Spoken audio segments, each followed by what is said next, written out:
নিরন্তর অনন্ত আনন্দ ধারা বাজে অসীম নভ মাঝে অনাদিরম বাজে অসীম নভ মাঝে অনাদিরম জাগে অগণ্য রবি চন্দ্র তারা বহে নিরন্তর অনন্ত আনন্দ ধারা একক খণ্ড ব্রহ্মাণ্ড রাজে পরম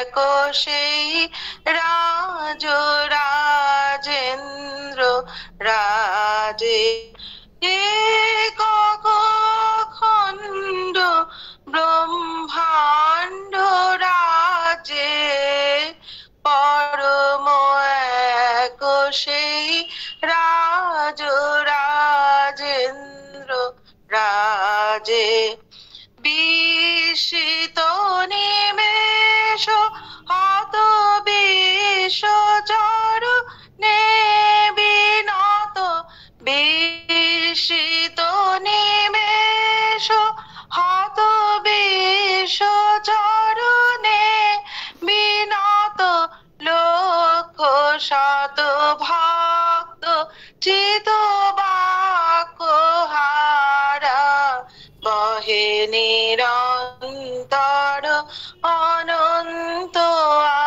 আনন্দ বহে নিরন্তর অনন্ত আনন্দ ধারা। নমস্কার।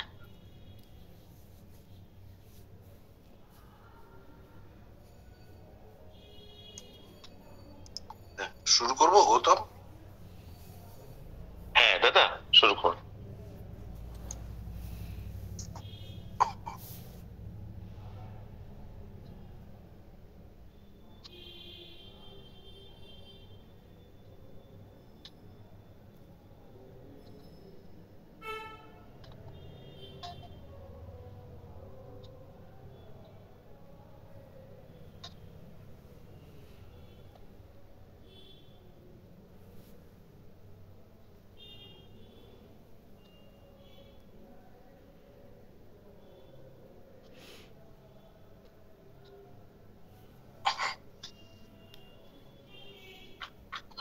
বাধা বিপত্তি নিয়ে আমরা কিছু শ্রী অরবিন্দের চিঠি পড়ছিলাম।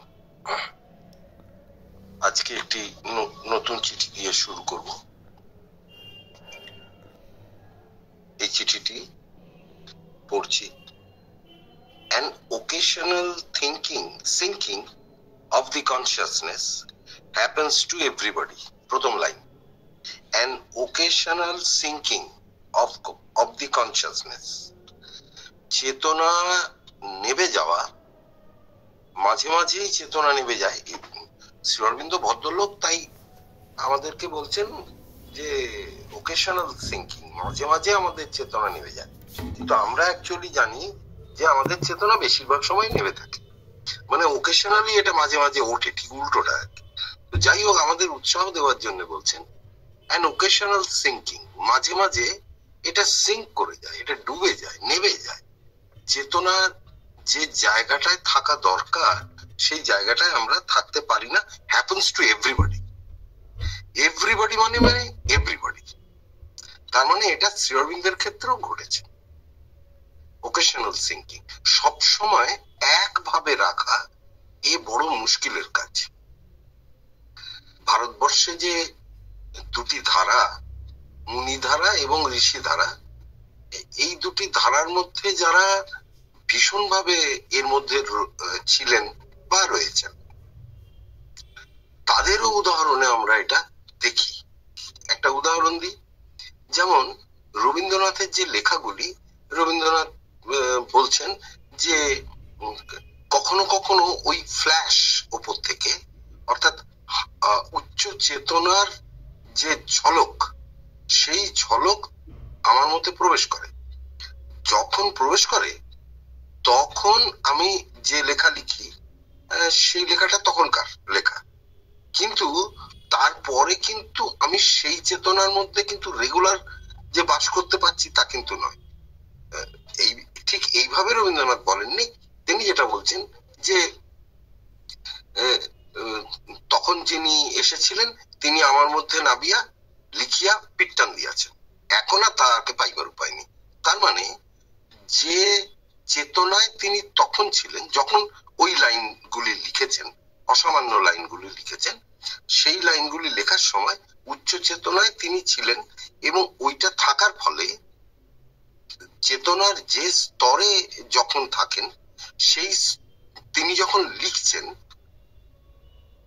বা বলছেন বা যে কোনো কাজই করছেন, তখন সেই চেতনার স্তর থেকে হয় সেটা।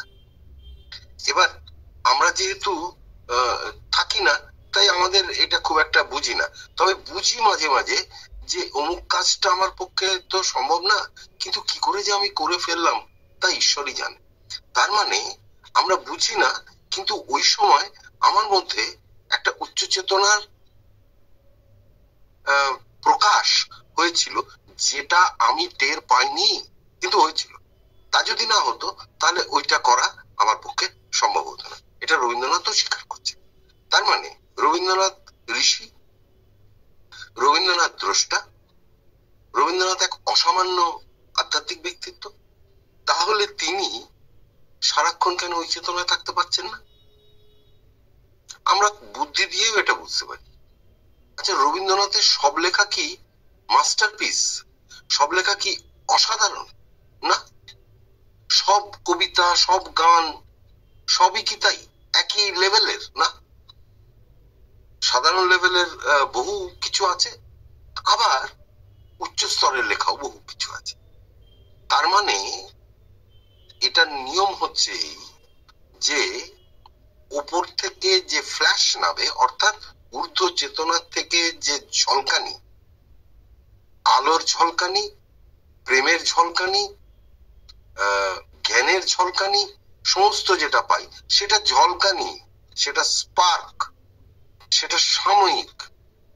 সেই জায়গায় যিনি থাকেন, সারাক্ষণ বাস করেন, তিনি যোগী। সেই চেতনায় যিনি সারাক্ষণ বাস করেন তিনি মুনি, তিনি ঋষি। কিন্তু বাকিরা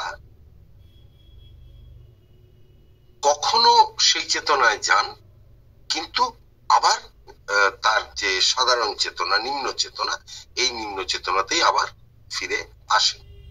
তার মানে হ্যাপেন্স টু এভরিবডি। এভরিবডি যখন বলছেন শ্রী অরবিন্দ, তখন এভরিবডি মানে বুঝতে হবে এভরিবডি, সকলকার হয়, প্রত্যেকের হয়।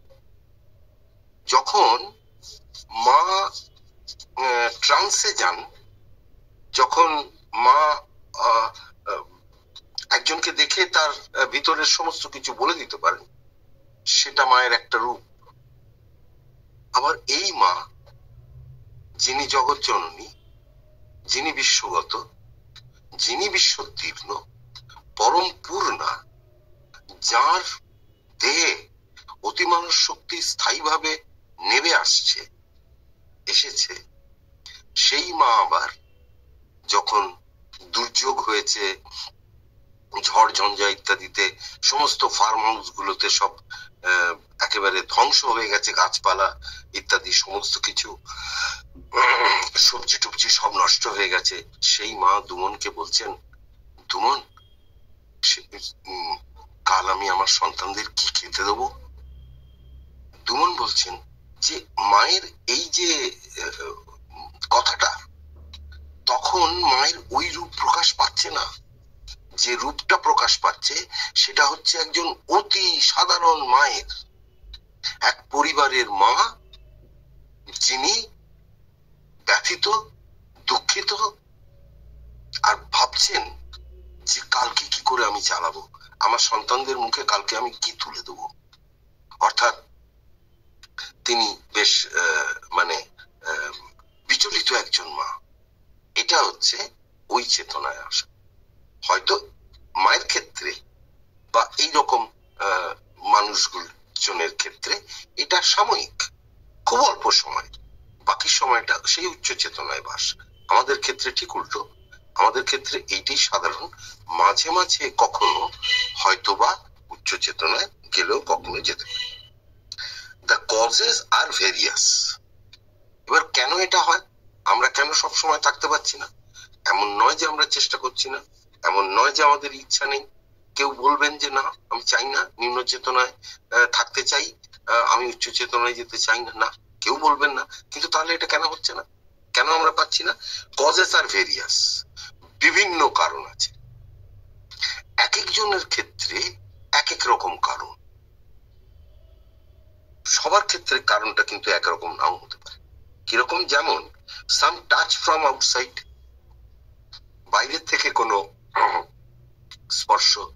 বাইরের থেকে স্পর্শটা আমরা খুব ভালো বুঝি, কারণ যখন বাড়িতে আছি, মায়ের কাছে আছি, মায়ের মিউজিক শুনছি, কি ধ্যান করছি, কি পড়াশোনা করছি, কি লেখালেখি করছি, কি মায়ের সঙ্গে টাচে আছি, এটা ভালো আমি যখন বাড়িতে আছি তখন।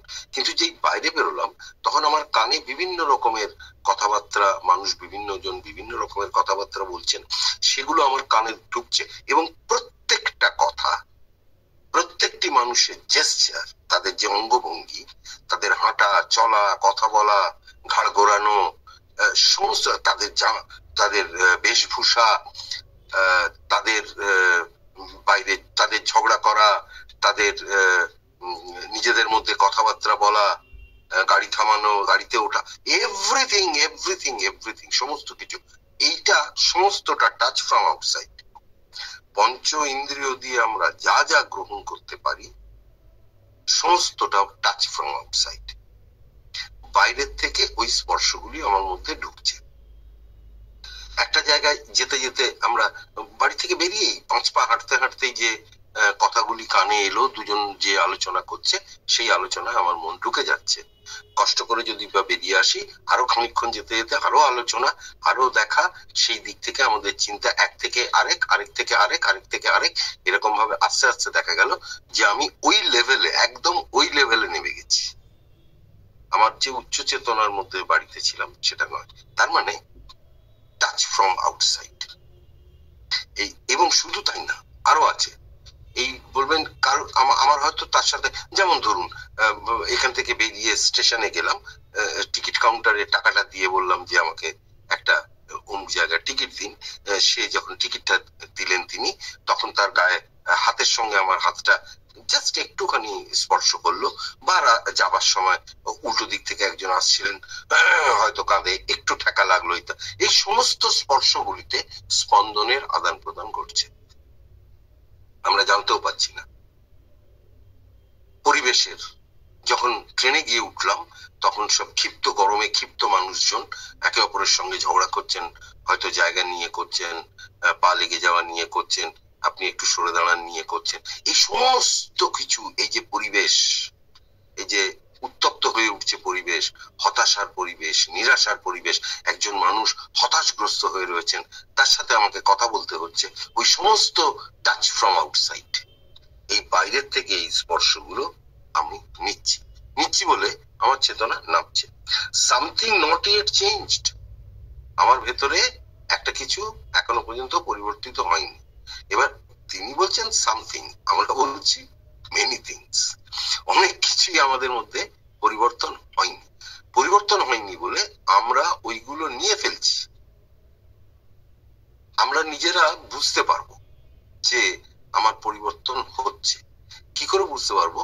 যদি দেখি যে এগুলো হচ্ছে কিন্তু আমি ওগুলো নিচ্ছি না, তখন বুঝতে পারবো আমার কিছু কিছু উন্নতি হয়েছে। ওগুলো বাইরে ঘটছে কিন্তু আমি আছি সেখানে, কিন্তু আমাকে সেটা টাচ করছে না, আমাকে সেটা স্পর্শ করছে না। এই জন্য দেখবেন ভারতবর্ষের যে যে রীতি আছে, বা যে সাধারণ যে গতানুগতিক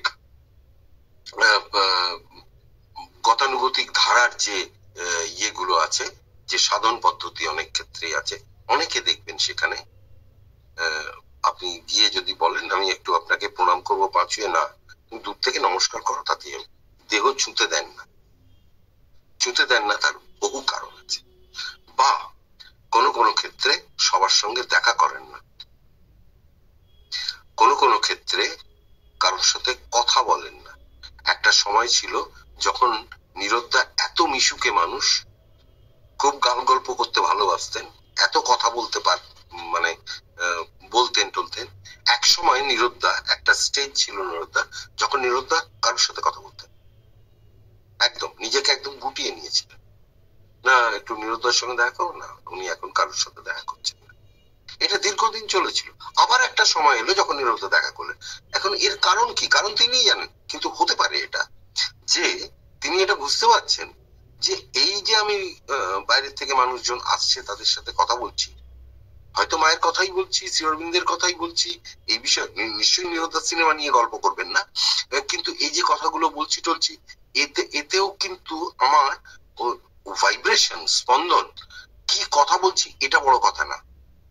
গ্যাদারিং এর মধ্যে চেতনা সব সময় নিচে থাকে, কারণ বেশিরভাগ মানুষই নিম্ন চেতনার মধ্যে সব সময় থাকেন, উচ্চ চেতনায় ওঠার চেষ্টা কখনোই করেন না, এবং তারা বেশ স্বচ্ছন্দ বোধ করেন ওটাতে। ওটা যদি চলে যায় তখন মুশকিল। আমি একটা উদাহরণ দিই। ধরুন একটি ছেলে বাড়ি ফিরছে না, আর তার মা বাবা বিশেষ চিন্তিত দেখাচ্ছে না, তাদেরকে হাহুতাশ করছেন না যে এত দেরি হয়ে গেল, আমার ছেলেটা এখনো বাড়ি ফিরলো না, ও আমার কি হলো, ছেলেটার কোনো অ্যাক্সিডেন্ট হলো না তো, এই হলো না তো, তাই হলো না তো, উনকে খবর দিয়ে সেখানে গিয়ে কিচ্ছু করছেন না, ধীর স্থির হয়ে রয়েছেন। আমাদের কাছে এটা খুব একটা আশ্চর্য ঘটনা বলে মনে হয়, এবং মনে হয় দেখো ছেলেটাকে কি ভালোবাসে না। আর ওর কথা আর বলো না, ছেলেটাকে যা ভালোবাসে আমার জানা আছে, মানে একদম সিদ্ধান্ত নিয়ে ফেলেছি যে এই বাবা মা ছেলেকে ভালোবাসে না। আর বলো না, ভালোবাসলে এরকম হয়, ছেলেটা বাড়ি ফেরেনি, মা কান্নাকাটি করে অস্থির হয়ে যাবে, দেওয়ালে মাথা ঠুকবে, সেখানে দিব্যি রয়েছে, কোনো চিন্তা নেই। আমি ভাবতেও পারি না যে কোনো মাকে আশ্রয় করে নিশ্চিন্ত থাকতে পারেন, কারণ তিনি ছেলে বাইরে পাঠিয়েছেন, মেয়ে বাইরে পাঠিয়েছেন মায়ের ভরসায়। তিনি জানেন এবং তিনি বিশ্বাস করেন, এবং তার স্থির বিশ্বাস, মায়ের উপর তার শ্রদ্ধা আছে যে মা তার সন্তানকে নির্বিঘ্নে বাড়ি পৌঁছে দেবে। হয়তো কোনো কারণে দেরি হচ্ছে। এইটা হচ্ছে উচ্চ চেতনায় বাস। আর নিম্ন চেতনায় যখন থাকছি তখন ওই জিনিসটা হচ্ছে। এই জন্য দেখবেন যে বাড়িতে মৃত্যু ঘটছে, সেই সময় কিন্তু বাড়ির আবহাওয়া স্বাভাবিকভাবে, সাধারণভাবে ভীষণ ভারী হয়ে থাকে। হসপিটালে গেলে পরে এটা বোঝা যায় যে কতটা হতাশা নিরাশার আবহাওয়ার মধ্যে বাস করছি। এবং আপনি যদি ভালো মানুষও যান, আপনি ওখান থেকে খারাপ হয়ে ফিরতে পারেন, যদি না নিজের ওই জায়গাটাকে, ভিতরের জায়গাটাকে ধরে রাখা হয়। কারণ আমার ভেতরে নট ইয়েট চেঞ্জড, আমার ভেতরের সেই জায়গাগুলি এখনো পরিবর্তন হয়নি। কোন জায়গাগুলি? এখনো পর্যন্ত আমার ভাইটাল প্রাণিক যে সত্তা, ওই প্রাণিক সত্তা কিন্তু আগে যেমন ছিল তেমনি আছে। বা হয়তো ছোটখাটো কিছু পরিবর্তন কখনো কখনো ঘটেছে, মাঝে সাঝে আমরা একটু আলোর দিকেও এরকম করে তাকাই, আবার নিচের দিকে তাকাই, বেশিরভাগ সময় নিচের দিকেই তাকিয়ে থাকি, পাছে হোঁচট খাই। কানুপ্রিয়দার একটা কবিতা আছে, ভারী সুন্দর, ছেলেবেলা থেকে আমি শুনেছি, সবাই বলতো যে কি উটের মতো উপরের দিকে তাকিয়ে চলিস। কবিতাটা আমার পুরো মনে নেই এই মুহূর্তে, কিন্তু অসামান্য কবিতা। বলছেন ছেলেবেলা থেকেই শুনে আসছি, কি উটের মতো উপরের দিকে তাকিয়ে চলিস, হোঁচট খাবি যে, নিচের দিকে তাকা। তো এই শুনে শুনে তো নিচের দিকে তাকিয়ে হেঁটেছি। বলছে তারপর থেকে ওই শুনে জীবনে নিচের দিকে তাকিয়ে হাঁটা অভ্যাস করার পরও জীবনে কতবার যে হোঁচট খেয়েছি তার কোনো সংখ্যা বলতে পারবো না, কতবার যে হোঁচট খেয়েছি। আজ পরিণত বয়সে এসে বুঝেছি, এটা আমি গদ্য ইয়েতে বলছি, তিনি কবিতা আকারে এটা লিখেছিলেন। আজ পরিণত বয়সে এসে বুঝছি যে না, উপরের দিকে তাকিয়ে থাকাটাই ভবিতব্য। জীবনের যা কিছু মূল্যবান তা উপর থেকেই আসে। জীবনের যা কিছু মূল্যবান তা উপর থেকে আসে, নিচ থেকে না। নিচের দিকে তাকিয়ে বড় জোর একটা গর্ত থেকে বাঁচা যায়, তাও কিছু বাঁচা যায় না। আমরা যে এই যে সাধারণ জীবনে অনেকেই বলেন যে তুমি এটা করোনি, তোমার কোন একটা বোধ বুদ্ধি নেই, তোমার ভবিষ্যৎ কি করে হবে, এই করো ওই করো তাই করো, মানুষ বলে যান। অনেকে আছে তারা কোনো কিছুই করেন না। আবার দেখা যাবে যদি সঠিকভাবে তার কাছে ভরসা রাখি, কোনো কিছুই আটকাবে না। হ্যাঁ, হয়তো প্রাচুর্য থাকবে না, কিন্তু আটকাবে না কোনো কিছু, ঠিক তিনি চালিয়ে নিয়ে যাবেন। কারণ জীবনটা যিনি দিয়েছেন, চালিয়ে নিয়ে যাওয়ার দায়িত্বটাও তার। আমাদের কাজ হচ্ছে তার দিকে মেলে থাকা, তার দিকে তাকিয়ে থাকা, তার দিকেই ফিরে থাকা, এইটুকু হচ্ছে দায়িত্ব। তাহলে ভেতরে নট সাফিসিয়েন্টলি চেঞ্জ, যে পরিমাণ পরিবর্তনের দরকার ছিল সেই পরিমাণ পরিবর্তন হয়নি। পরিবর্তন হয়নি বলে কি হচ্ছে না, বারবার আমি উপরের দিকে তাকিয়েও খানিকক্ষণ ভালো থাকলেও আবার সেই নিচের যে জায়গা, নিম্ন চেতনা, এখানেই চলে আসছি। Not sufficiently change in the vital, specially in the lower vital. প্রাণিক এটাই তো মূল, specially in the lower vital. একটা উদাহরণ দিই, কেন লোয়ার, স্পেশালি লোয়ার ভাইটাল বলছি। একটু আগে একটা কথা বলছিলাম যে আমরা রাস্তা দিয়ে বেরিয়ে যাচ্ছি, যখন বিভিন্ন জায়গায় বিভিন্ন কথাবার্তা হচ্ছে, তো ধরুন একটা জায়গায় একটা ঈশ্বরের কথা আলোচনা হচ্ছে, সেটা আমার কানে আসছে, কয়েকজন দাঁড়িয়ে, কিংবা ধরুন একটা প্যান্ডেল করেই হচ্ছে, সেখানে মাইকেও এইটা হচ্ছে। কটা লোক দেখবেন ওইটা শুনে দাঁড়াচ্ছে, বা শোনার ইচ্ছা প্রকাশ করছে, বা দেখার ইচ্ছা প্রকাশ করছে যে এখানে কি হয়? না। কেন? একটু আগে বলছিলাম যা কিছু ঘটে সবই কামিং ফ্রম আউটসাইড, আর আমরা তা গ্রহণ করছি। তা যদি তাই হয়, ওটাই যদি শেষ কথা হতো, তাহলে আমি যেমন এই যে মানুষজন গল্প গাছা করছে এগুলো নিয়ে ভাবছি, কেউ পলিটিক্স নিয়ে আলোচনা করছে, আমি পলিটিক্স এর মধ্যে আমার চিন্তাটা ঢুকে গেল, আবার কেউ খেলা নিয়ে আলোচনা করছে, খেলার মধ্যে আমার চিন্তাটা ঢুকে গেল, সিনেমা নিয়ে আলোচনা, সিনেমার মধ্যে চিন্তা ঢুকে গেল, এন্ড সো অন। কই, যখন ঈশ্বর কথা আলোচনা হচ্ছে তখন তো তার মধ্যে আমার চিন্তা ঢুকছে না। কেন ঢুকছে না? তার কারণ হচ্ছে specially in the lower vital, higher vital নয়। কারণ হায়ার ভাইটাল হলে, হায়ার ভাইটালের যে ব্যাপারটা, প্রাণের যে উচ্চ স্তরের, প্রাণের মধ্যে যে উচ্চ যে অংশটা, নিম্ন প্রাণ নয়, উচ্চ অংশটা যেটা আছে, সেই অংশটা কিন্তু ঊর্ধ্বের দিকে মুখ ফিরিয়ে আছে। এবং মজার কথা হচ্ছে, আমাদের যে সাধারণ জীবন, এই জীবনের মধ্যে হায়ার ভাইটাল, এই যে প্রাণের যে উচ্চ অংশটা, এর বিশেষ চর্চা হয় না। যদি হতো তাহলে ডেডিকেশন এবং ডিভোশন, এই দুটো জিনিস আমাদের জাগতো। ডিভোশন ভক্তিই জাগতো, ডেডিকেশন তার প্রতি উৎসর্গ জাগতো, তাকে দেওয়ার ব্যাপারটা আরো ভালোভাবে হতো। যদি কেউ তাকে দিতে চাই, এবং মনে মনে ভাবলে হবে না আমি তোমাকে দেবো, সত্যি যদি সমস্ত অন্তর দিয়ে, আমরা বলি সমস্ত যদি দিতে চাই, এই যে সমস্ত অন্তর দিয়ে দেওয়া, এটা মেনলি হায়ার ভাইটালের জায়গাটায় দেওয়া। কিন্তু যে মুহূর্তে লোয়ার ভাইটালে আসছে, লোয়ার ভাইটাল কিন্তু নিম্ন প্রাণের বৈশিষ্ট্য কিন্তু একদম আলাদা। সে কিন্তু ওর পাতে মাছের টুকরো বড়, আমার পাতে মাছের টুকরো ছোট। ওই ছেলে বা মেয়েটি ঢুকে আমাকে আগে প্রণাম না করে ওকে আগে প্রণাম করলো কেন? ওনাকে যেতে বললো যেভাবে, আমাকে তো সেইভাবে যেতে বললো না, আমাকে বললো আপনিও আসুন। না, এটা ভালো কথা না? যথেষ্ট মর্যাদা আমাকে দেওয়া হলো না? খুব ছোট ছোট ঘটনা, খুব ছোট ছোট ঘটনা। আমি বড় বড়ের মধ্যে যাচ্ছি না, যে কোন আত্মীয়র আরো বড় বাড়ি আছে, আমার কেন এত নেই, এসব তো আছেই, এতগুলোর মধ্যেও যাচ্ছি না, খুব ছোট ছোট ঘটনা, ছোট ছোট। সকালের যা তরকারি রাত্রিরেও সেই তরকারি দিয়ে খেতে হবে, কেন রাত্রির একটা তরকারি করা যায় না? খুব ছোট ছোট ঘটনা। এমনকি এই যে বাজারে গিয়ে একেবারে ওই সেই একেবারে ছোট্ট যে খুবই অল্প জিনিস নিয়ে বসে যারা, অল্প ইয়ে করে, সেখানে গিয়েও দরদাম করি, অথচ শপিং মলে গিয়ে কিন্তু বেশি দাম দিয়ে জিনিস অম্লান বদলে হাসতে হাসতে কিনে নিয়ে আসছি। নিম্ন প্রাণের টান।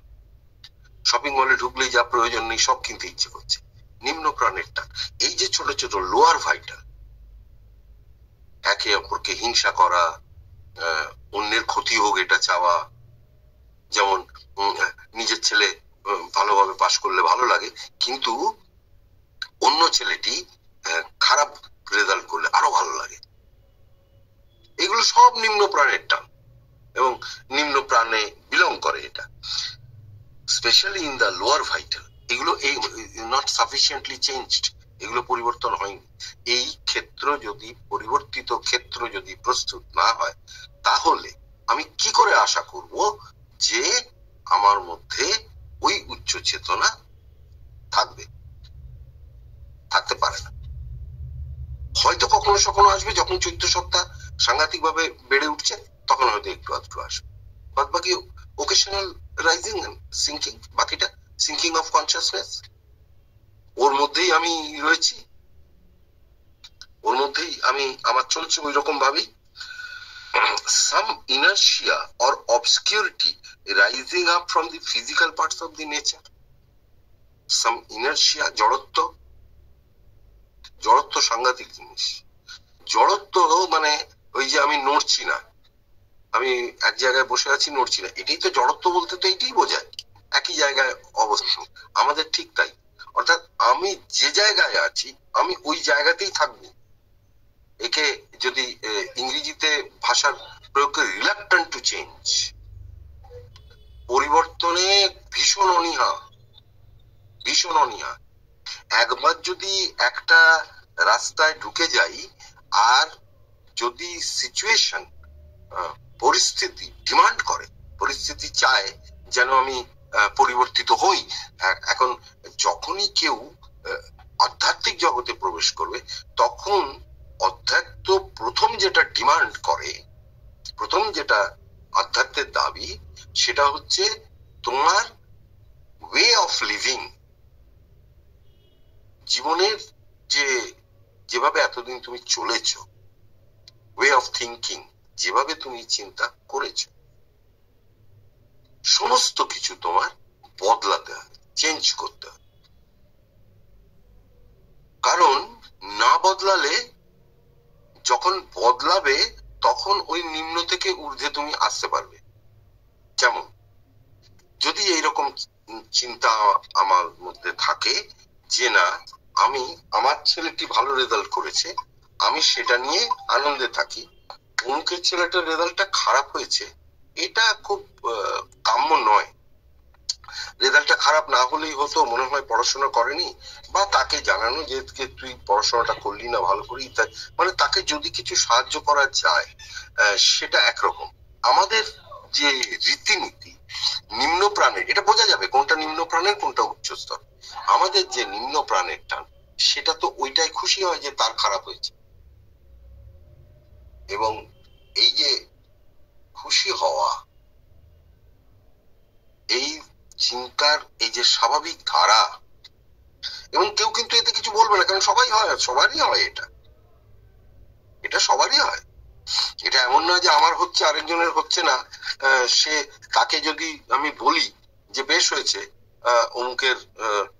অমুকের ছেলেটার রেজাল্ট খারাপ হয়েছে, সেও হয়তো বলবে হ্যাঁ ভালোই হয়েছে, যা বদমাইশ লোকটা, যা বদমাইশ, ভালোই হয়েছে ছেলের এই অবস্থা হয়েছে। তার মানে আমি বদলাতে চাইছি না। এবার যদি আমাকে বলা হয় যে না, তোমার ওয়ে অফ থিঙ্কিংটা বদলাও, তোমার চিন্তার যে ধারা এটাকে চেঞ্জ করো, এইভাবে তুমি এগোতে পারবে। বলবে কি যে আমি তো অন্যের ইয়েটা চাইছি, বললে অন্যের ইয়েটা চাইলে হবে না, এতে তোমার ক্ষতি হবে। কারণ তুমি যদি শুভকে চাও, তুমি যদি সত্যকে চাও, তাহলে তোমার চিন্তার মধ্যে যদি এই মিথ্যাগুলো থাকে, তাহলে তুমি কি করে সত্যকে চাইবে? তুমি যদি মিথ্যা কথা বলো, তাহলে তুমি সত্যকে চাইবে কি করে? হ্যাঁ, আপনার জ্ঞানের কথা রাখুন। তার মানে কি? Reluctant to change. লাইনটা পড়ি, some inertia or obscurity, obscurity অস্বচ্ছতা, অস্বচ্ছতা rising up from the physical parts of the nature. সাধারণভাবে আমরা নড়তে চাই না। পরে করব, আজকে থাক, পরে হবে কোন, কালকে করব, পরশু করব, সারা বছর পড়বো না, পরীক্ষার 1 মাস আগে তখন আমি পড়তে বাধ্য। এবার নর্মাল হিসেবটা দেখুন, যে ছেলেটি বা মেয়েটি সারা বছর পড়ে না, পড়াশোনার মধ্যে থাকে না, তার পড়াশোনার অভ্যাস চলে যায়, সে যদি 1 মাস আগে কি 2 মাস আগে বলে আমি সাংঘাতিক পড়বো, এ কি ম্যাজিক? এ কি সুইচ অন করলাম আর অফ করলাম? না, he or she will never be,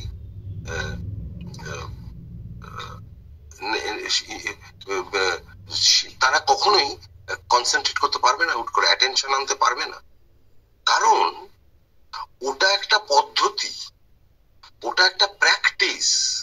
এই জন্য ভারতবর্ষের অধ্যাত্ম হচ্ছে জীবনচর্যার বিজ্ঞান। ওটা একটা প্র্যাকটিস।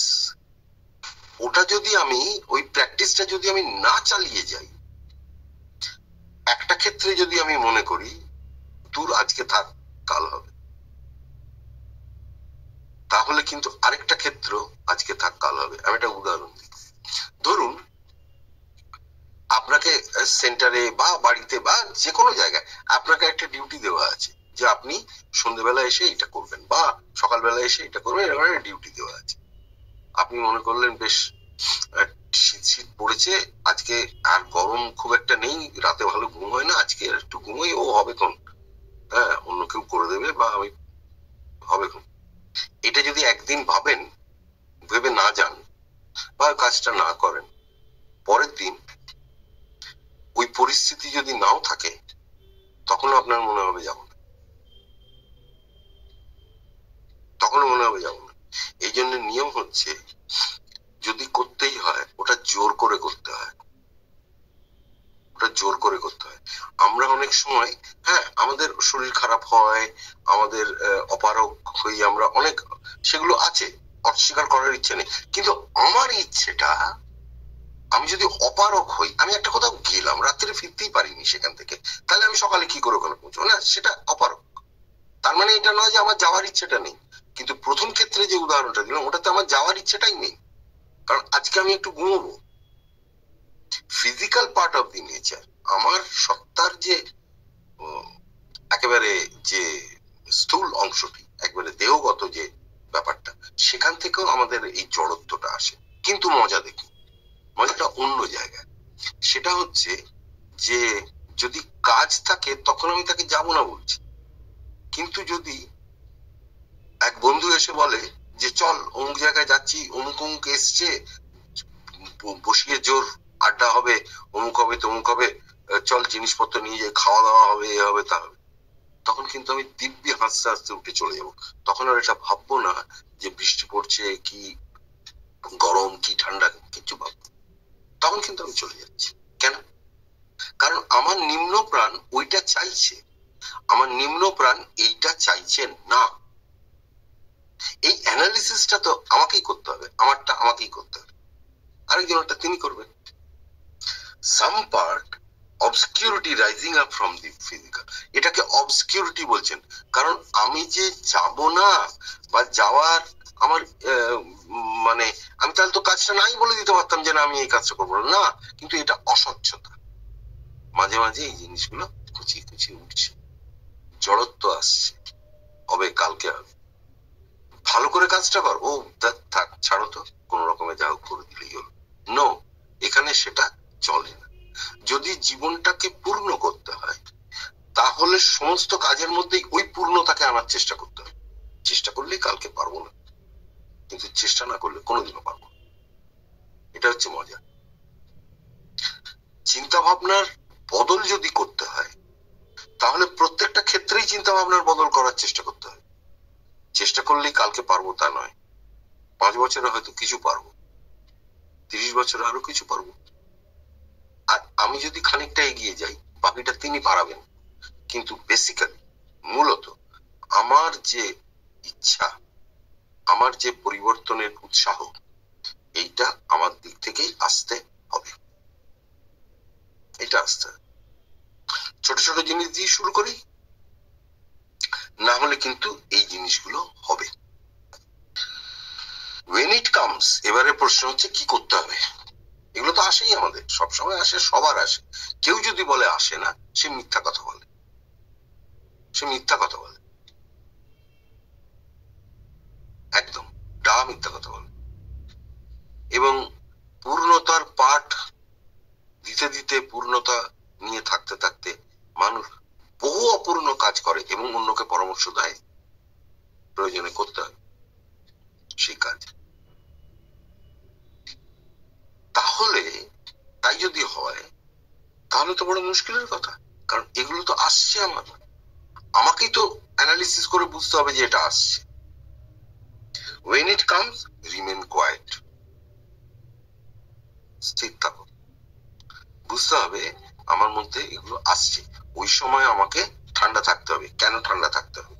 কারণ আমি যদি ওই সময় বিচলিত হয়ে যাই যে আমার মধ্যে তো ওইগুলো আসছে, আমার মধ্যে তো এইরকমটা হচ্ছে, তাহলে কেন হচ্ছে, তাহলে বোধহয় আমি ঠিক মতো এই ছটপটানিতে কিন্তু সব নষ্ট হয়ে যাবে। এটা বুঝে নিন, একটা জিনিস পরিষ্কার, বহু ভুল আমরা করেছি, বহু অন্যায় করেছি, ভবিষ্যতেও বহু ভুল বহু অন্যায় করব। দেখতে হবে সচেতন ভাবে ওটা যেন না করার চেষ্টা করি। যদি পরিবর্তনের কথা আসবে তো বটেই, কারণ পূর্ণকে যদি চাই অপূর্ণকে না চাওয়া করতে হবে। আর অপূর্ণকে যদি না চাই তখন দেখব যে আমার মধ্যে রাজ্যের জিনিস আছে যেগুলো অপূর্ণতাকে চাই, বেশিরভাগটাই অপূর্ণতাকে চাই। তখনই তো জীবনটা শুরু হয়, কারণ তখন আমার ওই আবিষ্কার শুরু হয়। এটা আমার মধ্যে ছিল, আমি জানতাম না, তো ভাবিনি তো এইভাবে কোনোদিন। তাই যেমন ধরুন একটা উদাহরণ দিই, একটু আগে একটা উদাহরণ দিলাম যে অপরের ছেলে ক্ষতি হলে ভালো লাগে, ফাইন। এইটা এখন বলছি অপরের ছেলেরও ক্ষতি চাইবো না। কেন চাইবো না? অপরের ছেলের ক্ষতি চাইলে কি হয়েছে? তখন আমাকে বোঝানো হলো অপরের ছেলেরও যদি ক্ষতি চাই, অন্যের যদি ক্ষতি চাই, তাহলে আমি আমার পরিবেশটারই ক্ষতি চাইছি। ওই ছেলেটি যদি পড়াশোনা ইত্যাদি ছেড়ে দেয় বা না করে এবং সে অন্যদিকে যায়, তাহলে তো একটা সমাজ বিরোধীর মতো তৈরি হবে, তাহলে সেটা সমাজের পক্ষে খারাপ। এক। দুই, আমার চারপাশটা যদি ভালো না হয় আমি কি একা ভালো থাকতে পারি? উত্তর হচ্ছে না। আমি চাইছি আমার ঘরের যে আমার এই ঘরের এই যে দেহ নামক যে ঘরটি, সেই ঘরের আবর্জনা সাফ করব। এই আবর্জনাটা সাফ করে আমি যদি আরেকজনকার ঘাড়ে দিয়ে দিই তাহলে সেখানে আবর্জনাগুলো রইল, তাহলে আমার চারপাশে সব জায়গায় আবর্জনা রইল, আমি ভালো থাকবো। স্ট্রেঞ্জ, এটা হয় নাকি কখনো? কখনো হতে পারে না। তাহলে আমার ভালো থাকা মানে সবার ভালো থাকা। সাবিত্রীর একটা লাইন আছে, দুটো লাইন যদি মনে পড়ে। অশ্বপতি বলছেন, মানে শ্রী অরবিন্দের, যোগী শ্রী অরবিন্দ বলছেন, I am the deputy of the aspiring world. I am the deputy of the aspiring world. My soul's liberty I ask for all. অসামান্য কথা। I am the deputy of the aspiring world. আমি আস্পৃহা করছে যে জগৎ, সেই জগতের প্রতিনিধি। আমার আত্মার মুক্তি আমি সবার জন্য চাই, আমার জন্য চাই না। শ্রী অরবিন্দের যোগ নিজের জন্য নয়, এটাও একটা কারণ। যেগুলো বলছি নিজের জন্য নয়, তার কারণ হচ্ছে এটা, কারণ আমার যোগ আমার জন্য নয়। মাকে জিজ্ঞাসা করা হয়েছিল, মা একজন এসে যোগ করবো, তুমি কি জন্য যোগ করতে চাও? ক্ষমতা পাবে বলে? ভালো থাকবে বলে তাহলে যোগ করতে এসো না। তুমি কি সেই পরম পূর্ণকে চাও, তার জন্য যোগ করতে চাও? সে যা বলবে তাই করবে, তার কাজ করতে চাও, তাহলে ঠিক আছে। অনেকে বলেন, যেমন আমাদের যে তোমার ইচ্ছেটা কি, মানে ভবিষ্যতে তোমার ইচ্ছেটা, তোমার যে জীবনের ইচ্ছেটা কি, বা তুমি যে এই করছো তোমার ইচ্ছেটা কি? তো আমি খেলা প্র্যাকটিস করছি কারণ আমি বড় খেলোয়াড় হব, আমি লেখাপড়া ভালো করে করছি কারণ আমি বড় চাকুরি হব বা ব্যবসাদার হব বা এরকম। তো আমি এইটা করছি কারণ আমি পলিটিক্স করছি তার কারণ আমি বড় লিডার হব, একদিন এমএলএ এমপি ইত্যাদি ইত্যাদিও হতে পারি। সেই চেষ্টা আমার, প্রত্যেকের একটা অ্যাম্বিশন রয়েছে। আমাদের যদি জিজ্ঞেস করে আপনার অ্যাম্বিশন কি, যোগী, সন্ন্যাসী এই হওয়া? না, আমাদের উদ্দেশ্য এগুলো নয়। তাহলে আমাদের জীবনের উদ্দেশ্য কি? কারণ আমি কি হব ওটা মা বুঝবেন, আমার বোঝার দরকার নেই, কারণ তিনি আমার থেকে অনেক বেশি বোঝেন আমাকে দিয়ে কি হবে। আমাকে দিয়ে কি হবে আমার থেকে তিনি ভালো বোঝেন। তাই আমি যদি মনে করি এইগুলো আমার পক্ষে ভালো, তিনি এটা মনে নাও করতে পারেন যে এইগুলো আমার পক্ষে ভালো। তা যদি মনে করতেন তাহলে এফআরসিএস ডাক্তারকে ছুতোর মিস্ত্রিকে দেখাশোনা করতে দিতেন না, ওটা কাজ করবে ওনার যে, ওর ওইটা ভালো। এবার এটা বোঝার ক্ষমতা তো আমাদের নেই, আমাদেরকে তো তার উপরেই নির্ভর করতে। এইবার যখন এইটা বোঝার ক্ষমতা তার, তখন তার উপরেই ছাড়তে হবে। তাহলে আমার উদ্দেশ্যটা কি জীবনে? আমার কোনো যোগী সন্ন্যাসী কি পূর্ণ কি অপূর্ণ এইসব জানার দরকার নেই। আমি একটা জিনিস বুঝি, মাকে ধরে রাখতে হবে, মায়ের কাছে নিজেকে দিতে হবে প্রত্যেকটা খুঁটিনাটি ক্ষেত্রে, আর মা যা আমাকে দিয়ে করাতে চাইবেন তাই আমায় করতে হবে। আজকে যা চাইছেন আজকে করতে হবে, কালকে যা চাইবেন কালকে তাই করতে হবে। আমাকে যা চাইছেন আমাকে তাই করতে হবে। এবং যখন কোনো কাজ আসছে তখন কিন্তু জানতে হবে, যদি আপনার কাছে আসে কাজটা মায়ের কাজ, তখন মা সেখানে সাহায্য করবেন বলেই আসছে। এটা নয় যে আপনাকে কাজটা করতে হবে, মা কিছু করবেন না, কাজটা মাই করবেন, কাজটা মাই করবেন। আমি কালকে একটা উদাহরণ দিচ্ছিলাম, গৌতমের বোধহয় মনে আছে, যে $20 মিলিয়ন একজন আমেরিকা থেকে ইয়েতে আসবো বলেছিল, পন্ডিচেরিতে আসবো। মনে পড়ে গৌতম? মা বলেছিলেন যে সে আসতে পারে যদি সে আমেরিকা থেকে $20 মিলিয়ন আনে, সেই আমলে 70-72 $20 মিলিয়ন। $20 মিলিয়ন কি খেলা কথা? নর্মালি আমাদের মনে হবে কি, ওরে বাপরে বাপ, এ তো তার চেয়ে না বলে দিলেই ভালো হয় যে এসো না তুমি, $20 মিলিয়ন তো আনা যাবে না। এবার তাকে যখন উদার বলছেন যে তোমাকে এলে $20 মিলিয়ন নিয়ে আসতে হবে, তিনি বলছেন এটা কি ঠাট্টা হচ্ছে? উদার বললেন না, মা ঠাট্টা করছেন। তখন তো বলছেন যে এটা কি করে হবে? উদার বললেন এক কাজ করো, তুমি যাদের সঙ্গে তোমার দেখা হবে তাদেরকে অ্যাপ্রোচ করো টাকার জন্য, তুমি দেখবে ব্যবস্থা হবে। তিনি খুব স্বাভাবিকভাবে সেটা বিশ্বাস করেননি, তার আশাও হয়নি, $20 মিলিয়ন তিনি জোগাড় করতে পারেননি। বেশ কিছুদিন বাদে মা যখন ভুলে গেছেন, মায়ের মনে নেই যে কি ব্যাপার, তো মা জিজ্ঞেস করছেন কাকে না একটা বলেছিলাম না $20 মিলিয়ন এর কথা, তখন উদার মনে করি যে হ্যাঁ মা অমুককে তুমি বলেছিলে। তখন মা বলছেন হ্যাঁ মনে পড়েছে, কারণ আমি দেখলাম ওখানে $20 million is ready to come here, is ready to come here. $20 million তৈরি আছে এখানে আসবে বলে, কিন্তু ওই লোকটিকে মাধ্যম করা হয়েছিল। এটা তো $20 মিলিয়ন তো এমনি এমনি উড়ে উড়ে সমুদ্রের উপর থেকে উড়ে চলে আসবে না, একটি ব্যক্তিকে ইয়ে করা হয়েছিল, তাকে ওই কাজটা দেওয়া হয়েছিল। এই শর্তটা, এটা কোনো শর্ত টর্ত নয়, এটা ওইভাবে দেখলে হবে না। সবাইকে তিনি তা বলছেন না, যে খুশি যাচ্ছে, কাউকে বলছেন না, ওকে বলছেন কারণ ওটাকে তাকে যন্ত্র করা হয়েছে যে তুমি যদি এটা করতে পারো তখন কিন্তু তোমার কাজ হবে, তুমি আসতে পারবে মানে কি, আসতে তো তুমি এমনিও পারো, কিন্তু তোমার কাজ হবে সেক্ষেত্রে অনেক বেশি, কারণ তুমি ওই কাজটা মায়ের করতে পারছো।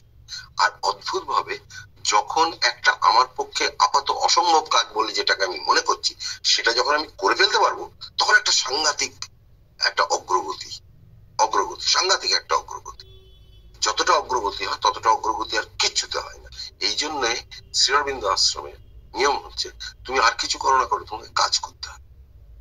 তুমি ওই বসে থেকে শুধু ধ্যান করবো আর ইয়ে করবো, স্তব গান করবো, ওইসব করলে হবে না। তুমি করতেই পারো, নাও করতে পারো, কাজটা কিন্তু করতেই হবে। কারণ যতক্ষণ না তুমি কাজ করছো তোমার দেহ দিয়ে, ততক্ষণ দেহের প্রার্থনা হচ্ছে না। যতক্ষণ না তুমি দেহ দিয়ে কাজ করছো ততক্ষণ পর্যন্ত মায়ের কাছে সঠিকভাবে যাওয়া যাচ্ছে না। যদি করতে হয় তাহলে দেহ দিয়েই কাজ করতে হবে। সেটা কি কাজ এটা কিন্তু বড় কথা না। বাথরুম পরিষ্কারও হতে পারে, লাইফ ডিভাইন পড়ানো হতে পারে, কাজের মধ্যে কোনো তফাৎ নেই। একজন লাইফ ডিভাইন পড়াতে পারেন, তার অগ্রগতি নাও হতে পারে। একজন বাথরুম পরিষ্কার করতে পারেন, কমোড পরিষ্কার করে তার জীবিকা নির্বাহ করতে পারেন, তার অগ্রগতি হতে পারে। সুতরাং কোথায় কি হবে এটা বলা খুব মুশকিল। When it comes, remain quiet, open yourself to the mother.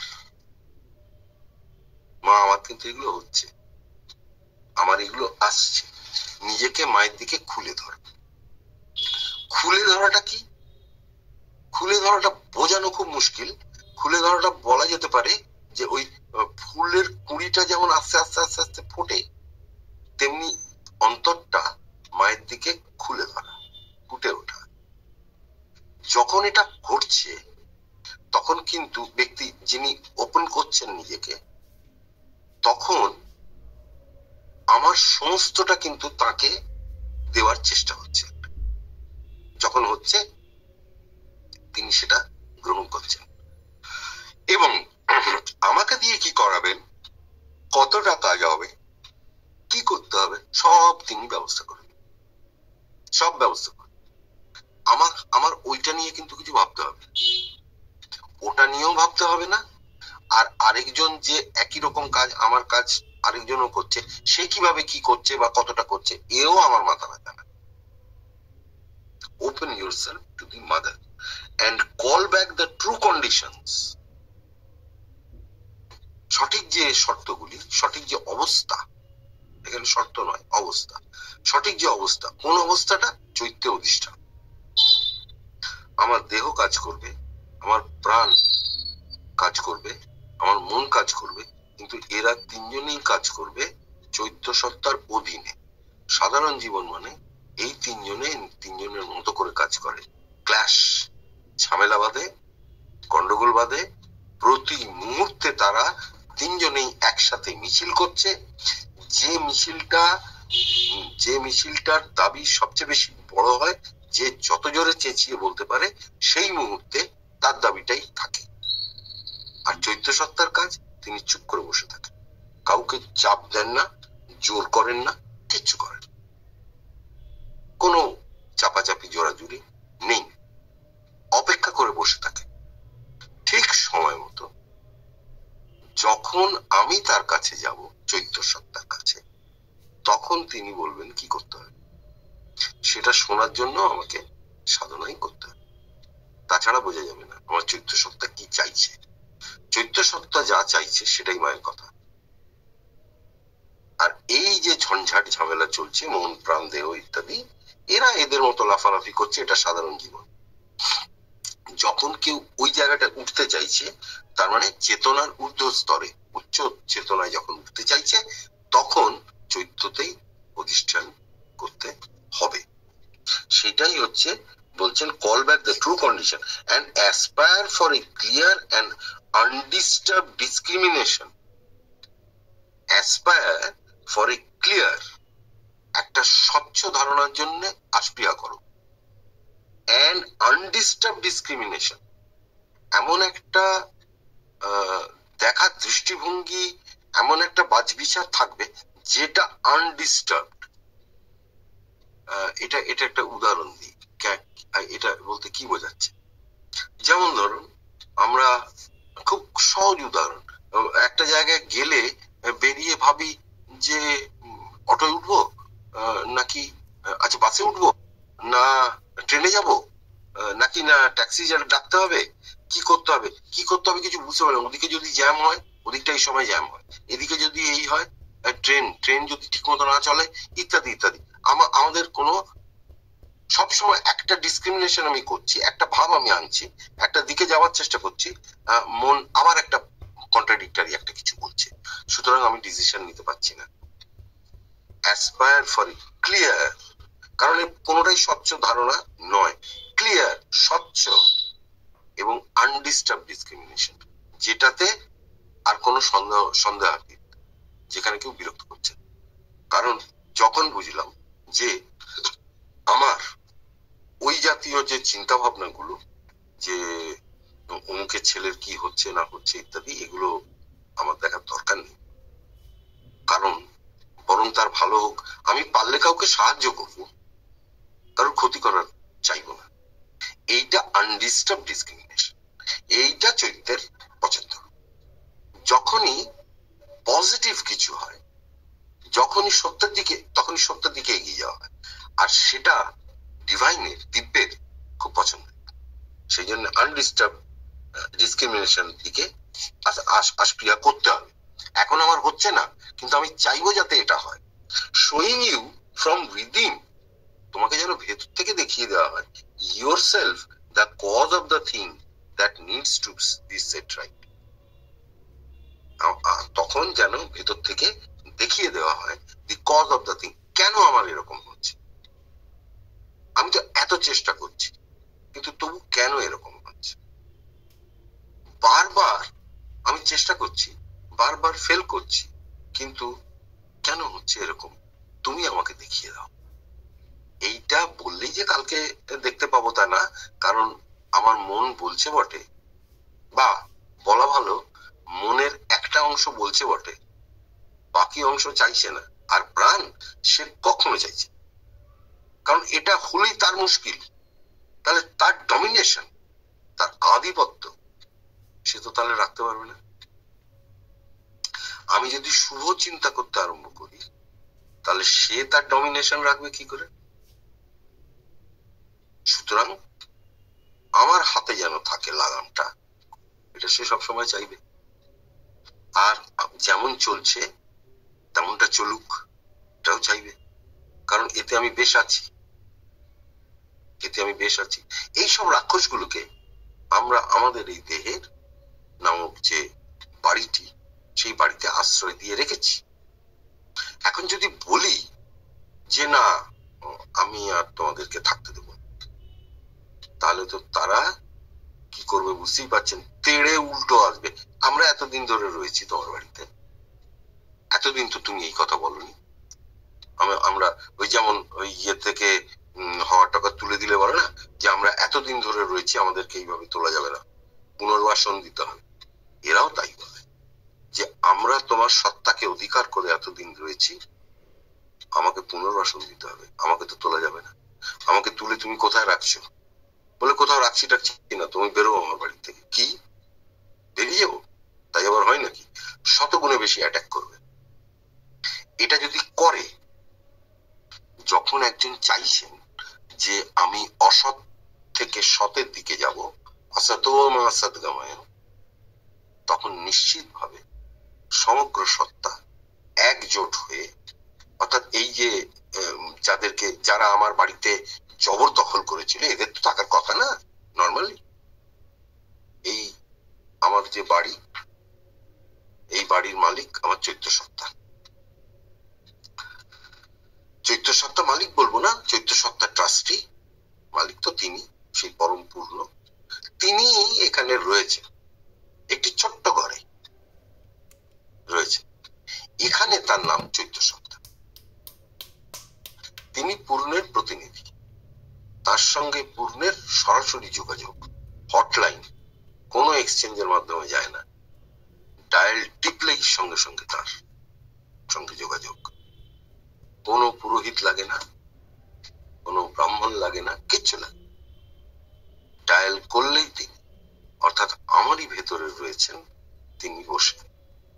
এবার আমি তাকে, যেহেতু তিনি আমাকে ডিস্টার্ব করেন না, যে কি হলো, তুমি কেন মিথ্যা কথা বলছো, তুমি সত্যি কথা বলো, মাঝে মাঝে একটু বলার চেষ্টা করেন, থামো তো, জগৎ সংসার সব তোমার সত্যি টত্যি দিয়ে চলে না, ওর মিথ্যা কথা বলতে হয়, ও একটু চুরি চামারি করতে হয়, জানো তো। যখনই বলছি উনি তখন চুপ করে আবার ঘরে ঢুকে যান, আবার চুপ করে বসে থাকে। আবার যদি বিপদে পড়ে থাকে দরজা নক করি, করে বলি হ্যাঁ গো এই তো বিপদে পড়ে গেছি, কি করব? বলে আমি তো তখন বলেছিলাম এগুলো করো না, এখন তো করে ফেলেছো, যাক করে ফেলেছো আর কি হবে, এই এই এই করো। কি এগুলো করবো? আমি এতগুলো টাকা আমি দিয়ে দেবো? এতগুলো এ করো? তুমি কিভাবে নিয়েছিলে টাকাটা সেটা দেখো। বলো ওসব জানি না, আমি ওর টাকা ফাঁকা দেবো না। আবার দরজা বন্ধ। বারবার তিনি সুযোগ দিচ্ছেন, বারবার আমরা সেই সুযোগ ফেরত দিচ্ছি। এতকাল তো এই করেছি, এখন বলছি না না না আপনি ঠিক বলেছিলেন, আপনি আমার জীবনটাকে চালান। তখন এরা বলছে এতকাল কে চালিয়েছে তোমার জীবন? উনি চালিয়েছেন নাকি? এতকাল তুমি আমাদের থাকতে দিয়েছো, আমাদের পরামর্শ নিয়েছো, এখন তো বললে হবে না ভাই, এখন তোমাকে অ্যাটাক করবো। যদি অ্যাটাক করে, দীর্ঘদিন তারা অ্যাটাক করবে, কিন্তু ক্রমশ তাদের কথায় কান না দিলে তারা আস্তে আস্তে আস্তে আস্তে ফেড। তার কারণ তাদের হম্বিতম্বি সার। তারাও তাদের ভেতরে একটা জিনিস জানে, এই বাড়ি আমার নয়। কালকে যখন এই বাড়িটি ভেঙে যাবে, মৃত্যু ঘটবে, তখন আমাদেরকেও চলে যেতে হবে এখান থেকে। এ আমার নয়, এ আমার নয়। এবং তাদের সেটা দুঃখের ব্যাপার, কিন্তু ওই জায়গা থেকে তারা আস্তে আস্তে আস্তে আস্তে ফেড হয়ে যায়। তাদেরকে যখন গুরুত্ব দেওয়া কমে যায়, তারা আস্তে আস্তে ফেড হয়ে যায়। এবং যখন আমি ওই চৈত্র সপ্তাহ দরজায় নক করছি আর বলছি যে এগুলো কেন হচ্ছে, তিনি সমস্তটা দেখিয়ে দেন। আমার ভেতর থেকেই আমি যদি সত্যি করে চাই, সত্যিই চাই, ফাঁক থাকলে হবে না। বাইরের দিকে মানে ওই যদি জব করতে হয় তাহলে জবটা ফুল অ্যাটেনশন দিয়ে করতে হবে। জব করে যাচ্ছি 500 বার, আর চোখ আর নজর ঘুরছে চারদিকে কে কোথায় কি করছে, ওতে কোনো কাজ হবে না। ওতে জবকে অপমান করা ছাড়া আর কিছু হয়, ওতে কোনো কাজ হবে না। জব বেশি করে করা মানে আরো বেশিক্ষণ তার সঙ্গে থাকা, এটা একটা পদ্ধতি। সবাইকে জব করতে হবে এরকম কোনো কথা নেই, কোনো কিছুতেই কোনো নির্দিষ্ট নিয়ম নেই। আপনার নিয়ম আপনার, আমার নিয়ম আমার, কিন্তু হ্যাঁ একটা নিয়ম ছট, আমাকে তো দাঁড়াতে হবে আমার সামনে যে আমি কি ঠিক করছি না বেঠিক করছি, আমি কি তার দিকে যাচ্ছি না তার দিকে যাচ্ছি না। গোটা জীবনটা নির্ভর করছে একটা কোয়েশ্চেনের আনসারের উপর। যা করছি তা তার দিকে নিয়ে যায় না নিয়ে যায় না, পেন্ডুলামের মতো দুলছে। কোন কোন কাজ তার দিকে নিয়ে যায়, কোন কোন কাজ নিয়ে যায় না। যখনই কনসিয়াসনেস লেভেল নামছে, নিম্ন টান আসছে, তখন তার থেকে সরছি। যখন তার দিকে যাওয়ার চেষ্টা হচ্ছে, তখন তার দিকে উঠছি। এখন নিম্নটান নামছে বলে তিনি আমাদের মানে খারাপ বাসছেন তা না, তার ভালোবাসার সঙ্গে কোনো সম্পর্ক নেই। কারণ তিনি ওই মা যেমন তার দুষ্ট ছেলেটিকে সবচেয়ে বেশি ভালোবাসে, তিনি কিন্তু সকলকেই ভালোবাসেন, সকলকেই তিনি চান যে, তবে হ্যাঁ তাকে তো চাইতে হবে। এই চাওয়াটা না হলে পরে কাজটা শুরু হয় না। যেহেতু খুব বেশি দিন ধরে এই আবহাওয়ার মধ্যে, নিম্ন প্রাণের টানের আবহাওয়ার মধ্যে রয়েছি, সেই জন্য আমাদের খারাপ সময় থাকে বেশি, ভালো সময় থাকে কম। যদি সিদ্ধান্ত নিই যে উচ্চ চেতনার দিকে যাব এবং তার জন্য যদি আমরা চেষ্টা করি, তখন কিন্তু এই অবস্থাটা ক্রমে ক্রমে ক্রমে ক্রমে কেটে যাবে। তার জন্য সময় দিতে হবে, তার জন্য ধৈর্য ধরতে হবে। তবে হ্যাঁ, শেষ করব যে কথাটি দিয়ে, সেটা হচ্ছে হ্যাঁ ঠিক ধৈর্য ধরতে হবে, বহু সময় লাগবে, এই জীবনে কতটুকু করতে পারবো তা জানি না। তবে হ্যাঁ, পথ চলাতে যে আনন্দ থাকবে এ বিষয়ে গ্যারান্টি দেওয়া যেতে পারে। তাকে সঙ্গে নিয়ে চলা মানে আনন্দময়কে সঙ্গে নিয়ে চলা। তখন কিন্তু যে কোনো অবস্থাতেই জীবনের ভিতরের ওই আনন্দটা কেউ নিতে পারবে না। তাই বলে কি দুঃখ হবে না? নিশ্চয়ই হবে। বিভিন্ন কারণ বাইরে আছে যেগুলোতে দুঃখ হবে। শরীরে একটা ছুঁচ ফোটালেও তো ব্যথা লাগে, সেই ব্যথা লাগবে, সেটা নিশ্চিত লাগবে। কিন্তু আগে সাধারণ জীবনে যে ব্যথা আমাদের যে দুঃখ বেদনা আমাদের কাবু করে ফেলতো, একেবারে বিছানায় ফেলে দিত, ভেসে যেতাম। অধ্যাত্ম তাকে ভাসতে দেয় না, তারপরেও তাকে সোজা করে রাখে। বহু দুর্যোগের পরেও জীবনে কিন্তু সোজা হয়ে দাঁড়াতে শেখায়। এবং একজন দুজন করে আস্তে আস্তে মানুষ যত বেশি অধ্যাত্মের পথে হাঁটার চেষ্টা করবেন, নিশ্চিত জানবেন মায়ের সাহায্য রয়েছে। কারণ শ্রী অরবিন্দের একটা লাইন দিয়ে শেষ করি, the mother knows the difficulties of the human nature and works through it. মা জানেন আমাদের বাধা বিঘ্নগুলি, আমাদের অবস্থা। এই যে যে কথাগুলো গত এতক্ষণ ধরে আলোচনা হলো, মা সব জানেন, অ্যান্ড ওয়ার্কস থ্রু ইট, তার মধ্যে দিয়ে কাজ করেন। আমাদের যেটা দরকার সেটা হচ্ছে তার কাজে সম্মতি জ্ঞাপন। এইটুকু বলে আজকে সময় হয়ে গেছে, আজকে শেষ করলাম। যদি কারুর এই বিষয়ের উপর কোনো প্রশ্ন বা কিছু বলার থাকে তাহলে বলুন, না হলে এখানে শেষ করুন। খুব ভালো লাগলো। এই পরিবর্তনটা যে কিছুতেই মানে করা যাচ্ছে না, কি করা যায়, মানে চাইছি মনে প্রাণে, বুঝতে পারছি এই ডিফেক্ট। ঘুমোতে যাওয়ার আগে ভোরবেলা উঠে সমানে প্রার্থনা করছি এইটা যেন আর এই ভুলগুলো না হয়, কিন্তু কিছুতেই সেই এক। তার কারণ হচ্ছে ওই লাইনটা, এই লাইনটা যে when it comes remain quiet, open yourself to the mother, এগুলো যখন আসে তখন আমরা লড়াই করার চেষ্টা করি এর সঙ্গে। আমি আপনি লড়াই করে পারবো না, কারণ অ্যাডভার্স যে বিরুদ্ধ যে শক্তিগুলো আমাকে নাবায়, এই শক্তিগুলোর শক্তি আমাদের থেকে অনেক বেশি, আমাদের যে ব্যক্তিগত ইগোইস্টিক যে শক্তি, এই শক্তির থেকে অনেক বেশি। সুতরাং আমি তার সঙ্গে পারবো না। ঠিক যেমন যে চেতনা নিয়ে বাড়িতে ছিলাম, উচ্চ চেতনায়, সেই চেতনা নিয়ে যখন বাইরে বেরোলাম তখন খানিকটা যেতে যেতেই ওই উচ্চ চেতনা চলে গেল, বাইরের সাধারণ চেতনাটাই আমাকে ঘিরে ফেললো। তার কারণ ওই চেতনার ঘনত্বই বেশি, ওই চেতনার তীব্রতা বেশি, আমার ওই তীব্রতাটা কম। এই তীব্রতাটা যত বাড়বে তত ওই চেতনা আমাকে অ্যাটাক করতে আর পারবে না। কিন্তু এটা করার জন্য ওই ক্রমাগত এই প্রচেষ্টা মায়ের কাছে জানানো এবং চেষ্টা করা, শুধু চেষ্টা করা না, আন্তরিক চেষ্টা করা। আমাদের বেশিরভাগ ক্ষেত্রে যেটা হয়, শুধু আপনার না দিদি যেটা বললেন সেগুলো প্রত্যেকের হয়, প্রত্যেকের হয়, আমাদের প্রত্যেকের হয়। ও বলে লাভ নেই, প্রত্যেকের হয়।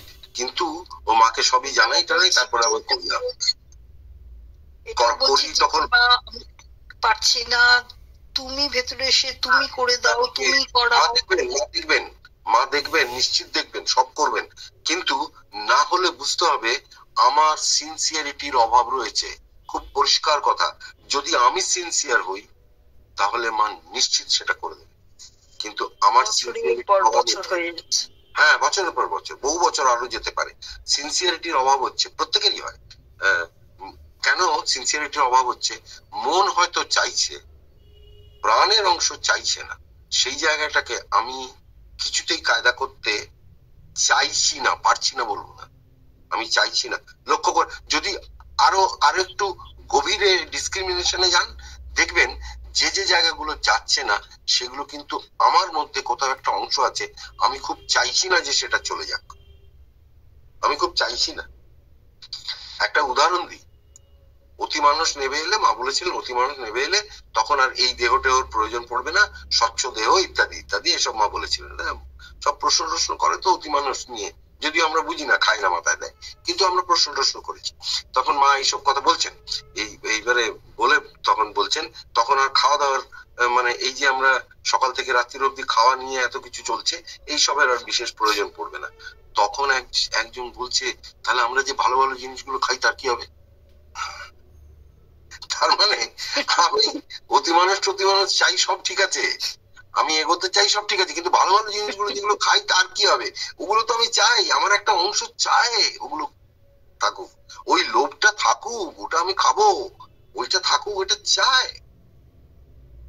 তাহলে তাহলে কি করে আশা করছি যে পরিবর্তন হবে?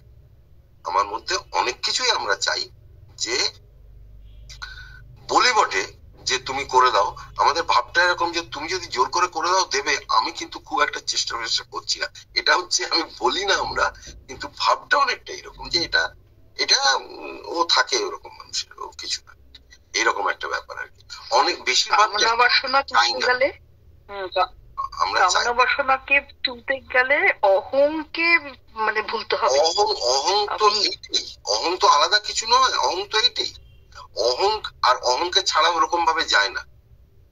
অহংকে কেউ যদি বলে আমি অহংকে জয় করব, অহংকে ওইভাবে জয় করা যায় না, কারণ অহংয়ের একটা প্রয়োজন রয়েছে। আমি যে আপনাদের সকলকার থেকে আলাদা, এটা তো একটা অহং, এটা তো একটা আমি আলাদা, এটা তো ঘটনা, এটা অস্বীকার করার কোনো জায়গা নেই। কিন্তু আমার যখন তার সঙ্গে আমার চৈত্য সত্তার যে ইউনিয়নটা, এই বা ইউনিয়ন অনেক দূরের কথা, ছেড়ে দিন, অন্তত যে যোগাযোগটা, এই যোগাযোগটা যত বাড়বে, ওই যোগাযোগটা যত বাড়বে তত কিন্তু এই যে ভাড়াটিয়া গুলো যাদেরকে আমি এতদিন পুষছি, এদের সঙ্গে আমার যোগাযোগ কমবে। আপনি যদি রেগুলার একটা আধ্যাত্মিক জায়গার সাথে যোগাযোগ রাখেন, সেটা সেখানে গিয়ে হোক, কথা বলে হোক, পড়াশোনা করে হোক, গান শুনে হোক, কাজ করে হোক, যেভাবে যা সবটা মিলিয়ে একসাথে 24 ঘন্টার দিন তো অনেকটা বড়, অনেক কিছুই করি আমরা, বিভিন্ন সময় বিভিন্ন রকম কিছু, সবটাই ভালো। এটাতে যখন যোগাযোগটা যত বেশি রাখছি তত তো ওইটা কমছে, তত ওটা কমবে, আপনি কমবে, আমাদের কিচ্ছু করতে হবে না। একজন জিজ্ঞেস করেছিলেন ঠাকুরকে, শ্রীরামকৃষ্ণকে জিজ্ঞেস করেছিলেন যে এই তো আমি তো এই মাংস টাংস খাই, অমুক খাই তমুক খাই, তো এগুলো ছাড়বো কি করে? ছাড়তে ছাড়বি কেন? অবাক হচ্ছেন শুনে। তিনি একজন ধর্মগুরু বলে জানি আমরা, যদিও তিনি ধর্মগুরুটুর অনেক ওপরে, যাই হোক, হ্যাঁ, অতীত সমস্ত অবতার কল্পের সমাহার শ্রী অরবিন্দ বলছেন। যাই হোক, তা এটা যখন তিনি বলছেন ছাড়বি কেন, তবে তিনি বলছেন মাংস খেতে, বলছেন হ্যাঁ খা, যতদিন পারিস খা না, তারপরে এক সময় দেখবি এমনি ছেড়ে গেছে, এমনি ছেড়ে গেছে। আপনার যখনই ওই যোগাযোগটা বাড়বে, নিম্ন প্রাণের দিকের যোগাযোগটা কমবে, চলে হয়তো যাবে না, কমবে। কিরকম কমবে? সিনেমা দেখতে হয়তো খুব ভালোবাসি, এবার দেখা গেল যে আমি প্রতি সপ্তাহে সিনেমা দেখতাম, অমুক করতাম তমুক করতাম, যত এই দিকটা যাচ্ছে এখন না সিনেমা দেখে আর মজা পাচ্ছি না। তাই আগে সপ্তাহে একটা করে যেতাম, এখন মাসে একটা করে যাই। তার 1 বছর পরে সে বলছে যে আমি এখন আর সিনেমা যাই, এখন আর পারি না, সিনেমা গেলে আর এখন ভাল লাগে না। কেন ভাল লাগে না? তাকে বলেছে সিনেমা ছাড়তে হবে না? যদি ছাড়তে বলে ওটা ধর্ম, অধ্যাত্ম কখনো ছাড়তে বলে না। যা ছাড়ার খসে যাওয়ার আপনি খসে যাবে, কষ্ট করে খসাতে হবে না, ব্যাঙের লেজ খসার মতো এমনি খসে যাবে। খালি ওই জায়গাটা, ওই উন্নতিটা আসতে হবে। ব্যাঙের যখন লেজটা খসছে, অনুন্নত যখন থাকছে, ব্যাঙাচি থাকছে, তখন লেজ থাকছে। যখন সে ব্যাঙ হচ্ছে ক্রমশ, তখন তো আস্তে আস্তে লেজটা খসে যাচ্ছে, যখন পুরো ব্যাঙ হচ্ছে পুরো লেজটা খসে যাচ্ছে। তার মানে তার লেজ খসানোর জন্য আলাদা করে কিচ্ছু করতে হবে না। নর্মাল ডেভেলপমেন্ট, ব্যাঙাচির থেকে ব্যাঙ হওয়া, এটাও তাই। সাধারণ জীবন থেকে অধ্যাত্ম জীবনে প্রবেশ করা, যখন প্রবেশ করে যাবে দেখবে এগুলো এমনি কমে গেছে। হয়তো তখনও মাংস খাচ্ছি, কিন্তু লোভটা আর নেই। মাংস খেলেও হয়, না খেলেও হয়, মাংস খেতেই হবে এরকম কোনো কথা নেই। ক্রমশ এগুলো হতে থাকবে এবং একদম পারসেপ্টেবল, একদম এটা বোঝা যাবে পরিষ্কার যে আমার হচ্ছে কি হচ্ছে না। কিন্তু হ্যাঁ, যদি মনে করুন অধ্যাত্ম জীবনে প্রবেশ করার পরেও 15-20 বছর পরেও যদি সিনেমা দেখা, পিকনিক যেতে ভালো লাগে, তাহলে বুঝতে হবে যে দাল মে কুছ কালা হ্যায়, কাজ ঠিক মতো হচ্ছে না। কারণ ওটা ভালো লাগলে এটা ভালো লাগতে পারে না, যদি সত্যি ওটা পারে। ঠিক আছে গৌতম, তাহলে হ্যাঁ দাদা, খুব বাস্তবসম্মত এবং দারুণ এটা হলো আলোচনাটা। হ্যাঁ বলুন। বলছিলাম যে একটা এক্সাম্পল,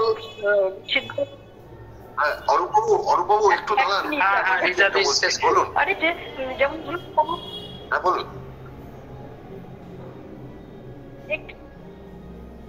একটু এখনো ল্যাচ করছে শোনা যাচ্ছে।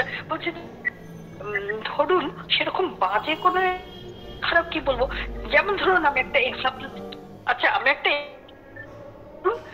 রোজ মানে বেনিয়ম বে টাইম হয়ে যাচ্ছে খেতে, সেই দুপুরেও তাই রাতেও তাই, মানে ঠিক রুটিন মাফিক কিছুতেই হচ্ছে না, এবং তার আগের কাজগুলো কোনোটাই হয়তো খারাপ কিছু না, কিন্তু কিরকম টাইমটা কিছুতেই করতে পারছি না, কিছুতেই না, খুব বাজে হয়ে যাচ্ছে। এখন এগুলো হয়তো তার মধ্যে যে ভাগগুলো আমি যদি দেখি, ঠাকুর পুজোর ব্যাপার ভাববো না, প্রশ্নটা ওটা নয়, ডিরেক্ট করারও ব্যাপার আছে না অনেক।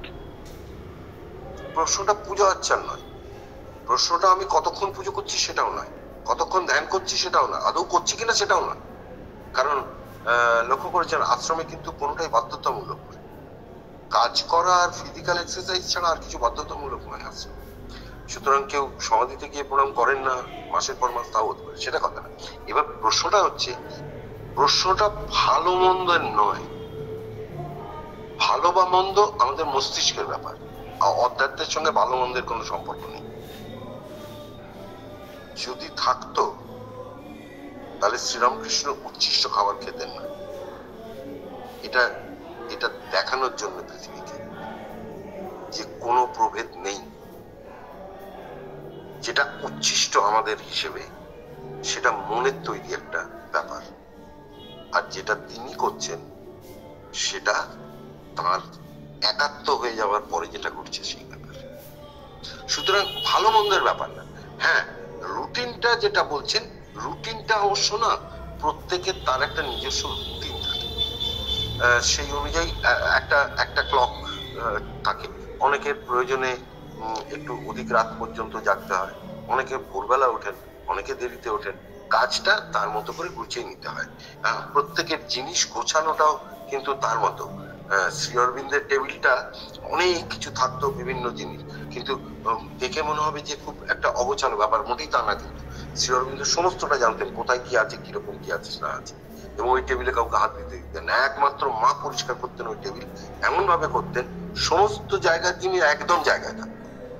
সুতরাং ওটা টাইমিং, আপনি যদি মনে করেন টাইমিং হতে হবে, পেছতে হবে, সেটা আলাদা কথা, সেটা আপনি আপনার মতো করে করেন, ওটা কোনো ব্যাপার। ঠিক আছে, পাচ্ছি না। ও